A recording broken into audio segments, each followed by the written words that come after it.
And welcome everyone, how's it going? Welcome back, Steven. You're the first one in chat yet again. So the first person in chat gets to make a free request. So Steven, type in chat your free request. And welcome back Tamara Farber, Kathy Glaus 02, Lighthouse, Ephraim. Welcome back.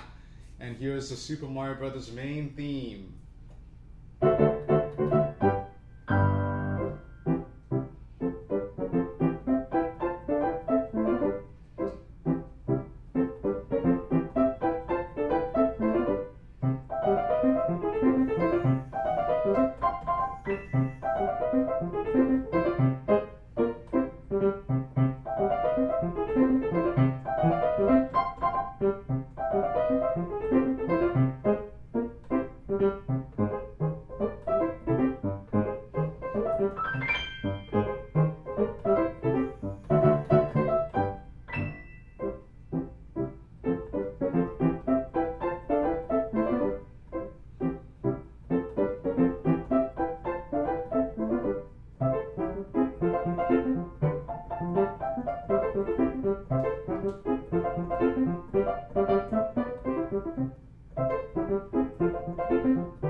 And welcome back, Meredith M.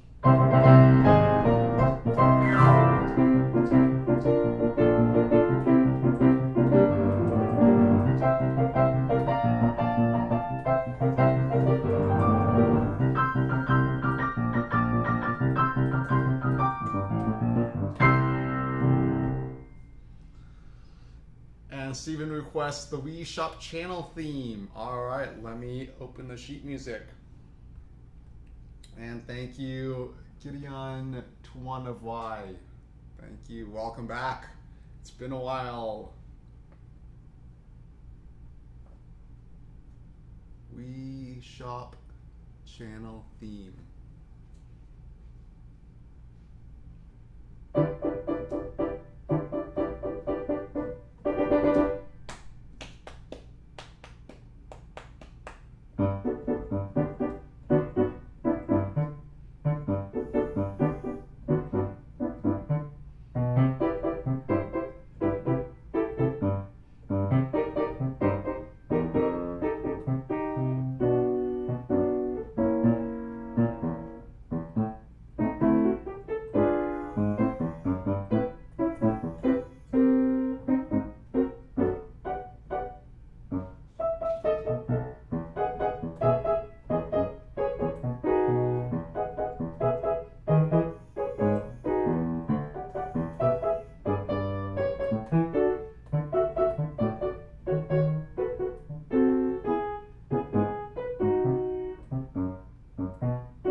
And welcome back, Zach. Charles Luiche. Yes, there's percussion indeed. And alright, so now it's time to get to the super chats from yesterday's stream that I didn't get to. And the first super chat is by Mr. Wonder Waffles, and it is the most pianistic song from Breath of the Wild. And I decided that would be Cass's theme. So I'll play Cass's theme from The Legend of Zelda Breath of the Wild as requested by Mr. Wonder Waffles.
And next is a request by Flan Plan. It is Rosalina in the Comet Observatory number 2 from Super Mario Galaxy.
Welcome back, Darren W.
it's Final Fantasy X Silence Before the Storm. And welcome back, Sabby.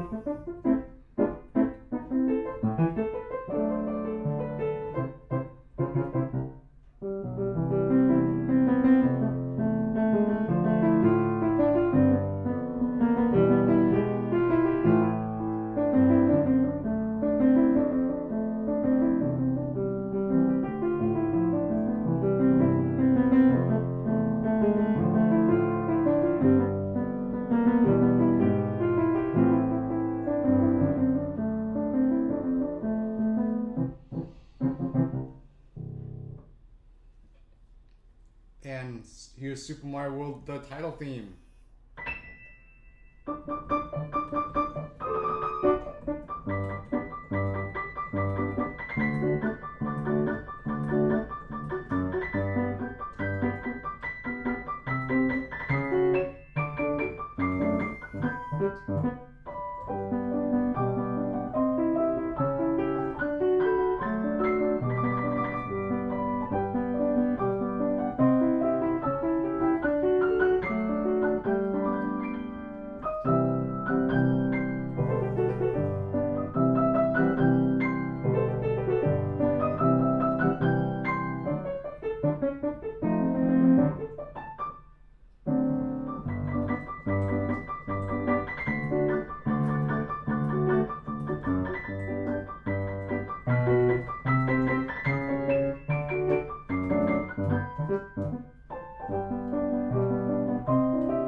And here's Force of Illusion from Super Mario World.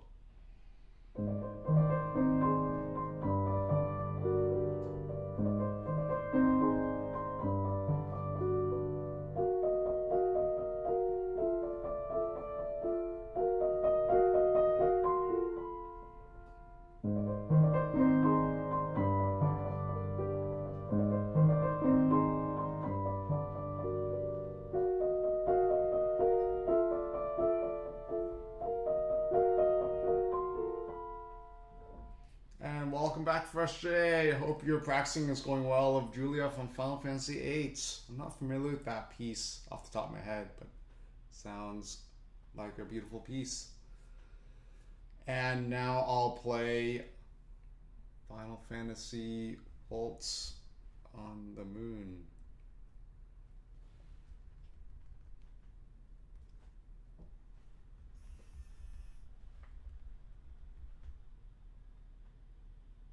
That's from Final Fantasy VIII.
after you, Brando.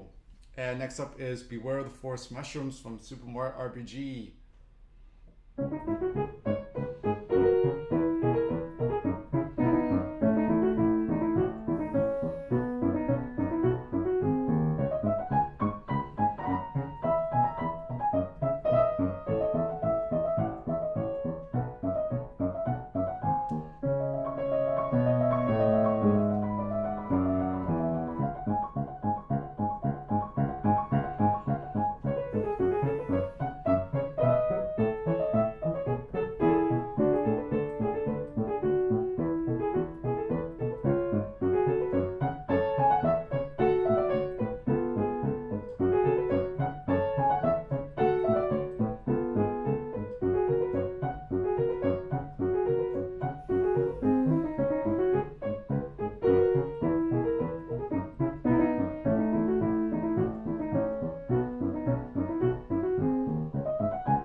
Next up is Sonic the Hedgehog Green Hill Zone.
Thank you, Lewis. Next up is Song of Healing from The Legend of Zelda Majora's Mask.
welcome back, Christopher Antonio. Make sure you click the bell icon. Is everybody else getting notifications for the streams?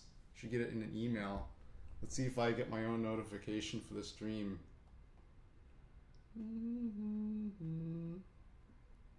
Yes, I got my notification at 9:16 p.m.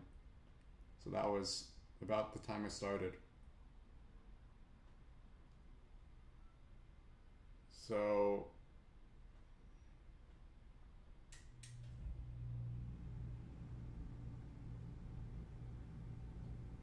yeah, I'm getting the notification. So Christopher Antonio, I'm not sure why you're not getting on time, but it's working for me.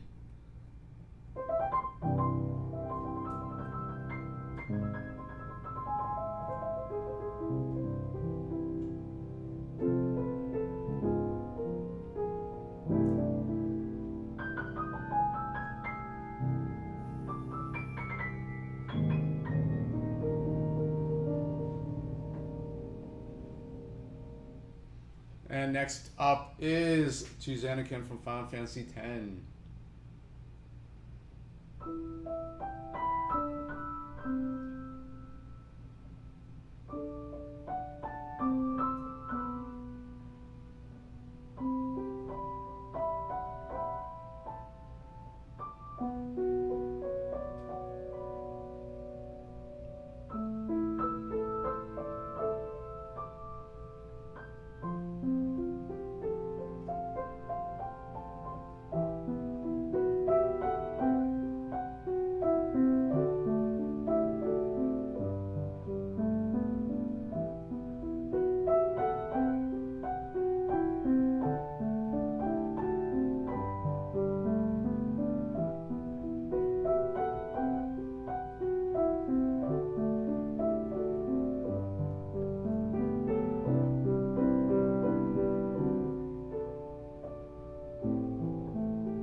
that was me improvising there. If you're wondering what I was playing, I was just improvising there. So yeah, sometimes I just like to improvise and play music that I feel that I improvise rather than just play pieces that I've played before. Because improvisation is actually considered a lost art, because back in 300 years ago, a lot of people, the musicians, were improvisers as well as performers and composers. Nowadays, it's become very polarized, where there's composers, and composers don't really perform, and then the performers that really don't compose. And then they're improvisers, but the improvisers, they really can't play classical music that well. So it's these dichotomies and these different polarities. So that's another aspect of the music world these days. There are exceptions, but there are many composers that can't perform, that don't perform as well as performers that don't compose. So it's this dichotomy. Yeah, it was in 300 years ago. It was different. You'd hear about Beethoven and Mozart. They'd be really good at improvising, same as J.S. Bach, and they'd also be composers as well. And so, but nowadays, the professional pianist world is so competitive, and so there's so many performances that pianists are doing. Like, they're giving like over 150 concerts a year or so. This is before the pandemic, of course, but going on a tour for a pianist, that would entail performing many concerts over the year, and there just wouldn't be energy to compose, because performing takes a lot of energy to perform a full concert. It's like an hour and a half to 2 hours of playing, and it's really demanding. In fact, I find it more physically demanding than running like a half marathon. I ran a half marathon a month ago. I mean, it was tiring, but playing the piano a full concert is different. It's a different type of tiring, because it's a physicality aspect as well as a mental aspect. Well, the physicality part is that the amount of strength you need to produce sound is deceiving to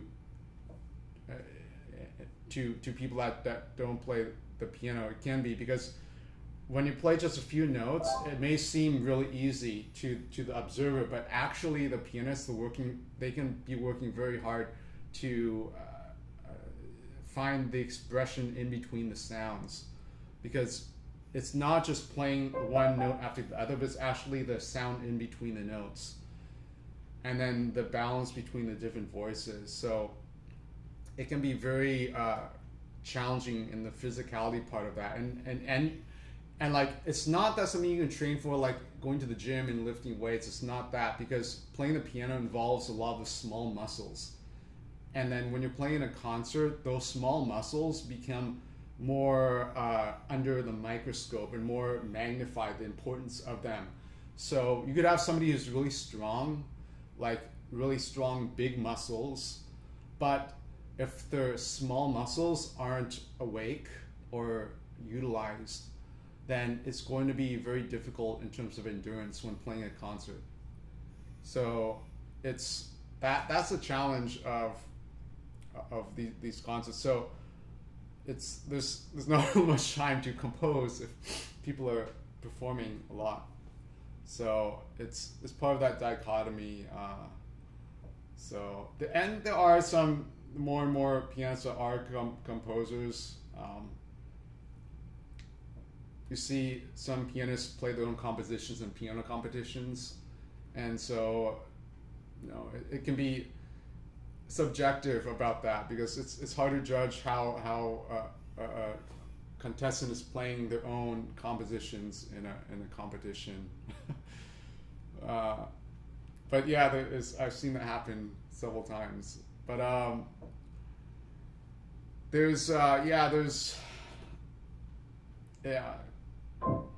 that's the strength, the challenge of playing a concert.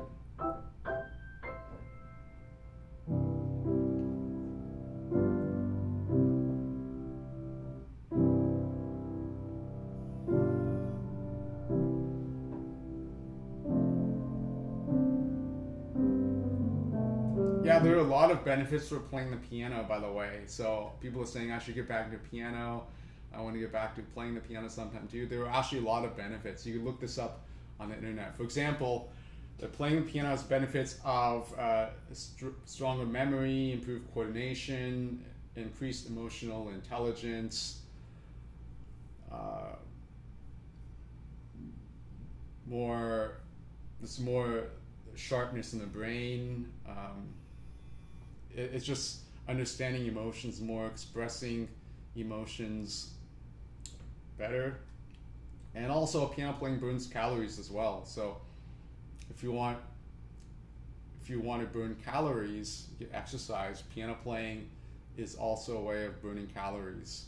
So there's websites that calculate the amount of calories burned per hour for playing the piano. It's like 100 calories an hour, which is actually a lot, because if you consider somebody practicing like 5 to 8 hours a day, somebody practicing 8 hours, they would burn 800 calories. That's quite a significant amount of calories. Now, of course, that depends on the intensity of the practice, because if one is practicing just like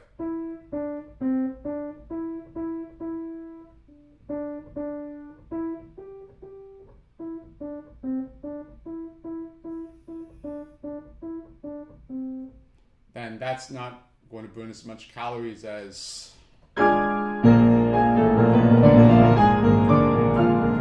so forth. So 3 minutes to quiet hour, so I should stop playing piano for now, just stay within the hours. But it's the idea is that there are calories burned when you're playing the piano, by the way, and that actually is deceiving in terms of, like, if you're like keeping track of your diet, like for me, I find that I lose weight even though I eat a lot of calories, because the amount of time I'm practicing piano, I'm not factoring that in enough in my exercise diary. So actually, I've eaten like a lot of calories, more than like 2,000. They did like the 2,000 limit, and I've eaten like 3,500 calories over the course of like 4 days, and I actually lost weight. I think it's partially because of like playing piano a lot. It just burns a lot of calories. So Christopher Antonio, you have a messed up thumb. I don't know what that means.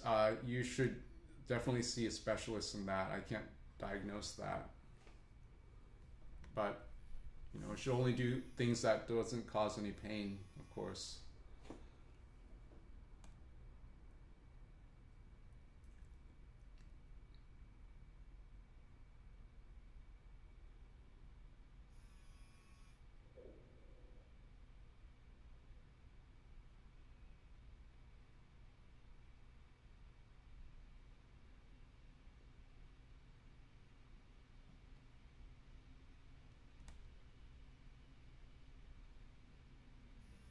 Yeah, the strength of the piano Dio Brando is that there's the immediacy of the tone of creating a sound on the piano, because you have the orchestra right at your fingertips here, but anybody can create one sound really well, even a baby. They just plunk their finger on a key and it sounds fine. But the challenge is playing 2 notes consecutively. Can you do that? So that's where the challenge comes in, because I can tell how well a person is trained. Like, I can tell if a person's classically trained if they just play 2 notes on the piano. Because if a person is not classically trained, they're just going to plunk down 2 notes that does not seem that they're associated or related with one another. It'll sound like 2 notes, but it's not related. But the professional pianists, what they can do is that they can elongate they can match the end of one sound with the beginning of the other sound really convincingly. So it sounds like it's one continuous sound. Now, that takes several factors: hearing, be able to hear that, the technique, the imagination, the intellect. It's a combination of all those things. So that's why it's not something that somebody can do immediately either, because it takes a lot of time. It takes years to be able to connect 2 notes together. So if you want to get good at piano, what do you think is the most important, in my opinion, the most important trait? for piano. And I'm talking about it's conceptual idea.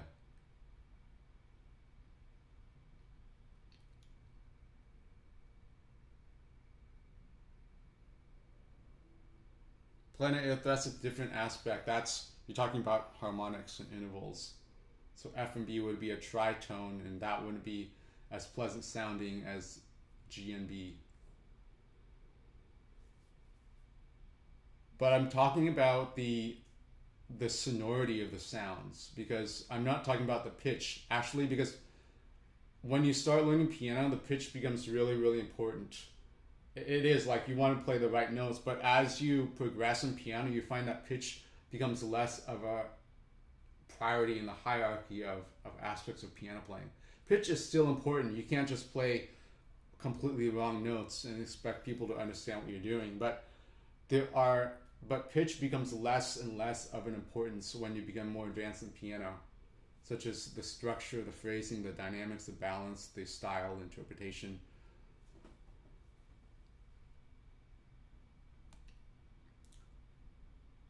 So any ideas of what I think is the most important aspect for piano playing or musicianship in general? It would be hearing.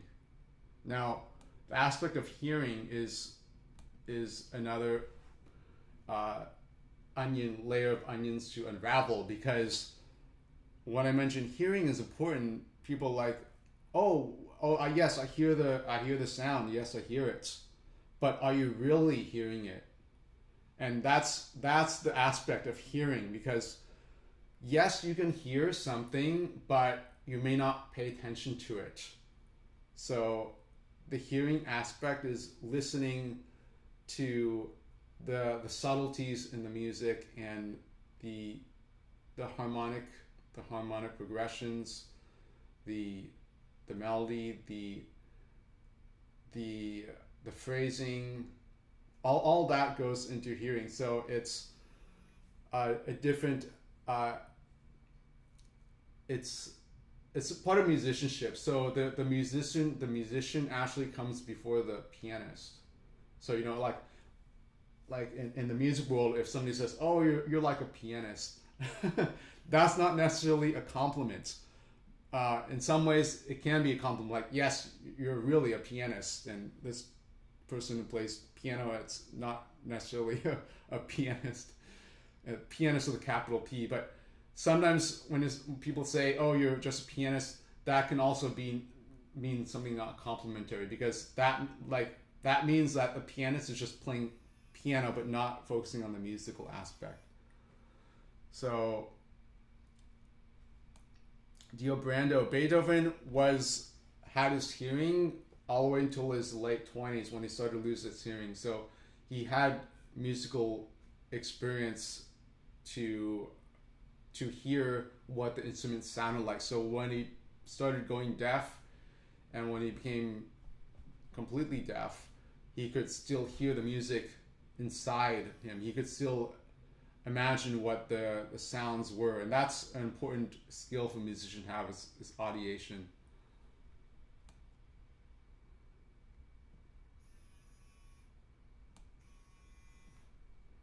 So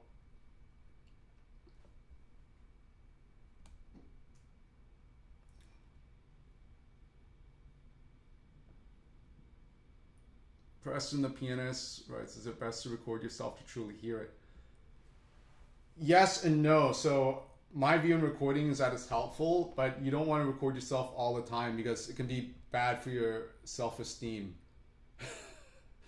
Because yes, when you record yourself, you can hear what you did well, what you could improve on, and you hear things that you're not noticing when you're playing. Because when you're playing the piano, you cannot be 100% objectively hearing yourself objectively 100%. That's another aspect of playing the piano that's challenging, another aspect of the listening part, because when you're playing the piano, you cannot be 100% objectively listening to the sound that you're producing, because you're always focusing on playing. Part of your energy is on playing the instrument rather than listening solely as if a third person was playing it. So objectively, to listen to something objectively, to listen to your own recordings, and that way you could hear yourself objectively. Now that's sort of like when you hear yourself in the recording, if you're objective, you can hear all the good things and the bad things, things that could be improved on. So listening to your own recordings is helpful, but I wouldn't listen to your recordings every day, because you don't want to be too self-conscious, because the problem is if you listen to your recordings all the time, then you become too self-conscious in what you're doing, and then it becomes this feedback loop in which you get stuck in. Rather, sometimes when piano playing is that, especially when I'm performing in a concert, I feel like I'm going in a different direction than what I would be when I'm practicing. And this especially happens at piano competitions and at recitals, but they're two different feelings. Like for example, in like performances, I find when I play in a concert, I'm going sometimes in a different direction than practice, and I feel like it's the right direction, and I'm working a lot more in this direction, but I feel it's the right direction, and from practicing, I have that foundation to work off on to go in that direction. It's different playing in a concert hall than in a practice room, because a concert hall you're dealing with the acoustics of a big auditorium or hall, sometimes with thousands of seats in the hall. So it's a different atmosphere, and the temperature and the humidity could be different as well. So that affects the resistance of the keys and the action of the piano in general too, the humidity.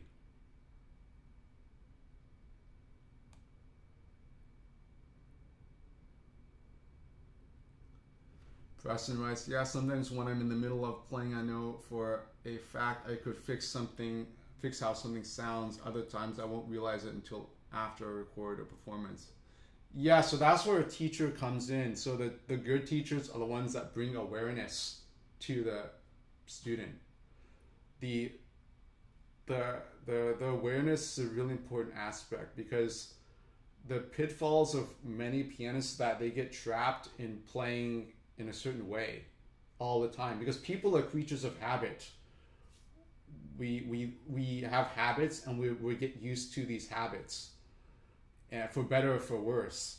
But humans are creatures of habit, and so when we're playing piano, we get used to certain habits of playing, and it's, unless there's an outside person observing that pianist is most likely going to be stuck in that habit, unless they really see themselves playing with the video camera or listen to themselves. But many times a teacher is best at bringing awareness to the playing.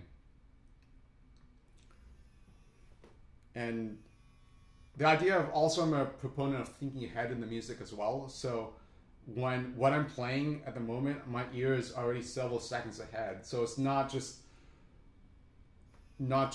in the moment, but sometimes I'm ahead of what I'm playing at. That's another important aspect. And that also comes from sight reading music a lot. So sight reading music is also an important aspect of playing the piano. If you're amateur pianist, you're not going a professional route, the best way to improve at piano, in my opinion, is to sight read music. Sight read music constantly. And the more you sight read, you're going to develop the ability to learn pieces at a much faster rate than somebody who doesn't have good sight reading skills. And then because you're learning more pieces at a faster rate, you're exposed to greater styles and more just more music in general. You're gaining more experience more quickly at exponential rates. So the sight reading is critical, especially if you're not going a professional route of piano playing. So it's just learning a lot of pieces, sight reading, and it's same thing. Like if you're going running or swimming, it's the same aspect. It's like you need to put in the practice of running and swimming to get better, and you do a lot of these practice sessions, right? Like Michael Phelps, like he trained for 8 years. He didn't take a single break through those 8 years. I know some chess players, they they don't take any breaks even during the holidays or their birthday. They train every day. So it's like same thing sight reading. So you want to practice sight reading as much as possible so you get better at sight reading.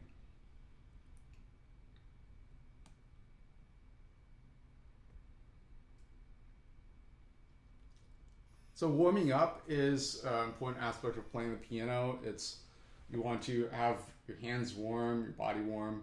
Sometimes I go running before I stream, but I don't usually do that as a warm-up routine. It just my schedule is like that. So after I run, I feel more warmed up in general. So, and also sometimes I do just hand stretches just to limber up a little bit, and so that gets the blood flowing.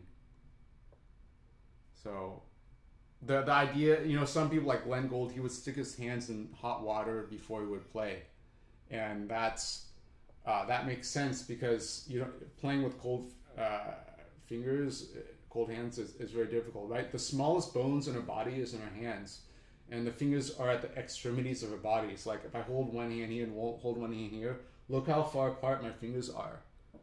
And then it's all about fine motions of the small muscles to play. So physically, if the hands and arms are cold, then it's much more difficult to move around the piano. So the warming up aspect is important for that.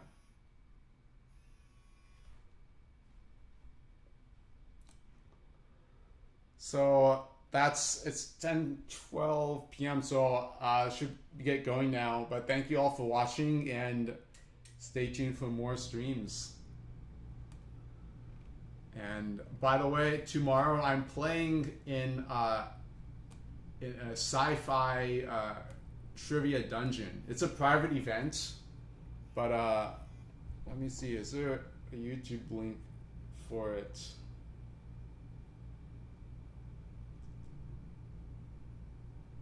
Yes, there is a YouTube link for this. Let me paste the link. So I'll be playing at 1 p.m. Pacific Standard Time tomorrow, Thursday. Let me see. So I'll be playing sci-fi music, so check that out. It'll be a lot of fun.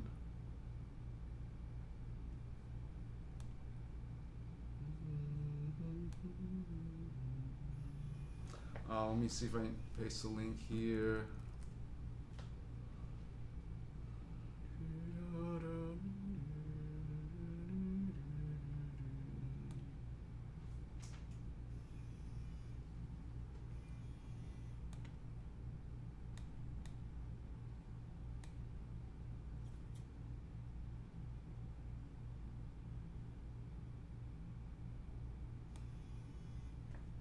Yes, Daniel Friedus, I can have talk more about music in general and have streams more of that. I was thinking because I could stream longer, but I don't want to play piano for like 6 hours. Do a piano stream for 6 hours every day because that would just be too much. I mean, my hands would need to take a break.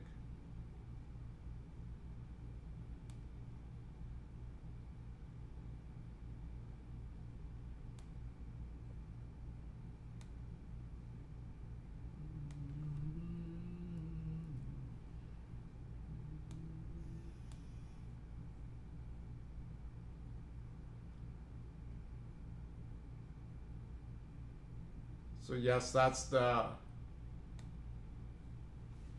trivia dungeon. It's called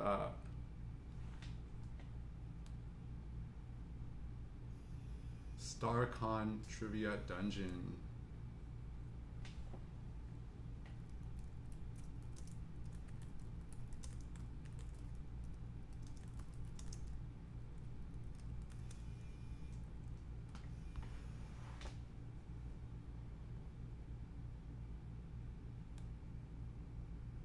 I don't know about that, Daniel Friedus playing for 30. Oh, I remember you mentioned you had, yes, you had discomfort playing, and again, it's hard to assess that from not seeing you play or anything, but yeah, a lot of that can stem from physicality or personality issues. Not issues, but just the way people's personalities are. And also the physicality too. But it's related too. So, like the tension, like some people are very tense in general. It's like the shoulders raised and arms stiff. It's going to create more difficulties playing the piano. That's going to contribute to tension. So you don't want unnecessary tension when you're playing. Right? You want to play piano. You want to play piano really freely without making it seem difficult, without having to make it feel difficult. I mean, think about the professional pianists when they're playing. It's like they're flying. It's their level. So think about that. Not to compare yourself, but think about that possibility, right? So like there's some like dancers, for example. I don't know if it was Nureyev. He used to dream about how well he could dance, or maybe it's Baryshnikov. But some people, they would dream about how well they could play, and that would influence them to get better. But it's also the idea of physicality of playing, because it's a big issue of playing the piano, a technique. So it's about technique.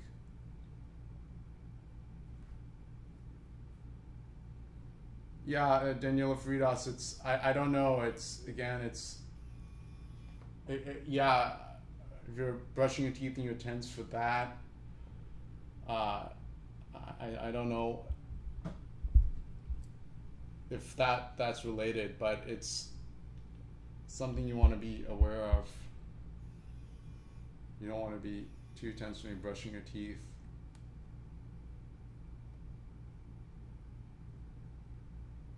Yeah, if you're spending all day typing. Yeah, it depends, right? I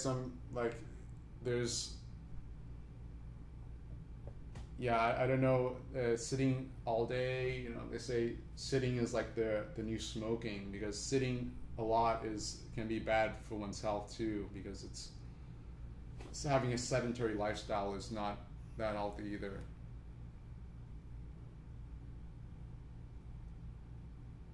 But again, I don't have all the answers. And maybe if you could consult like a professional or Google something with a verifiable website, not just a .com or something like .gov or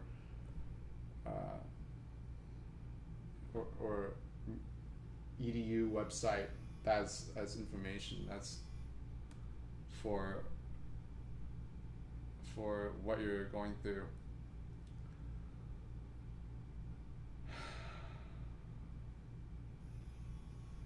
Yeah, so alright, thank you all for watching, and stay tuned for the next stream. Welcome back, memes from Brazil. You made it to the stream.